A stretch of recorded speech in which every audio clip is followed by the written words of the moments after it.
देखिए, प्रदेश सरकार द्वारा लगातार ये प्रयास किए जाते हैं कि लोगों को बेहतर स्वास्थ्य सुविधाएं प्रदान की जाएं और उसमें सरकार द्वारा ये भी सुनिश्चित किए जाने का प्रयास है कि जो टेक्नोलॉजी है उसका उपयोग बेहतर सूचना संप्रेषण के लिए किया जाए। तो इसी कड़ी में राष्ट्रीय स्वास्थ्य मिशन के माध्यम से प्रदेश के कुछ चुनिंदा अस्पतालों में हॉस्पिटल मैनेजमेंट इंफॉर्मेशन सिस्टम, जो अस्पताल के अंदर सूचना संप्रेषण की व्यवस्था है, उसको इम्प्रूवमेंट करने के लिए टेक्नोलॉजी और इंटरनेट के माध्यम से एक सिस्टम शुरू करने का प्रयास किया जा रहा है।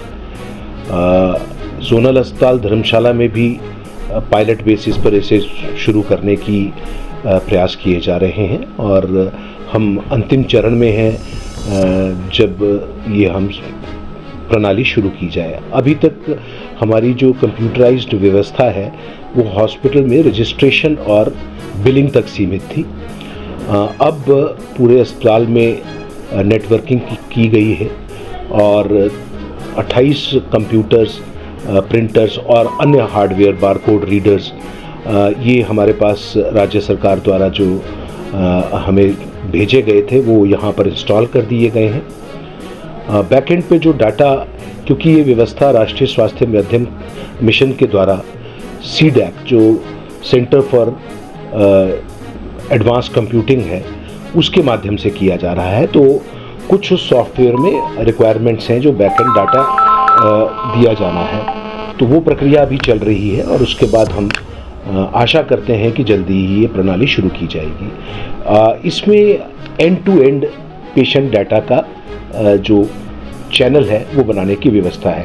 पेशेंट जब रजिस्टर होता है तो वही डाटा डॉक्टर के एंड पर कंप्यूटर पे उपलब्ध हो जाए। वहाँ पर भी प्रिंटर की व्यवस्था रहेगी, कोई वहाँ पे प्रिंट लेना पड़े। वहाँ से यदि लेबॉर्ट्री को पेशेंट का डाटा जाना है तो वो वहाँ से चला जाए और इसी तरीके से कोई मरीज़ एडमिट होता है तो उसका डाटा वहाँ चला जाए और हर पॉइंट की इंटीग्रेशन कर एक सेंट्रलाइज्ड डाटा उपलब्ध हो जाए। हाँ, ये ज़रूर है कि थोड़ी सी इसमें क्योंकि ह्यूमन रिसोर्सेज की इतनी उपलब्धता नहीं है, तो ये सुनिश्चित किया जाना कि सारा डाटा डॉक्टरों द्वारा कैसे एंटर किया जाए, वो एक हमारे लिए चैलेंज है। मगर हमने अपने सभी चिकित्सा अधिकारियों से चर्चा भी की है और जो हमारे पास कुछ ट्रेनी लोग आते हैं उनके माध्यम से और डॉक्टरों के एक्स्ट्रा प्रयास से हम कोशिश करेंगे कि इस प्रणाली को बेहतर तरीके से शुरू किया जाए, ताकि और इसको आभा ID से लिंक करने की व्यवस्था भी होगी। तो मरीज़ चाहे तो जब ये व्यवस्था शुरू हो जाएगी तो अपनी आभा ID से अपना हेल्थ रिकॉर्ड भी जितना एंटर हुआ होगा उसको देख पाएगा।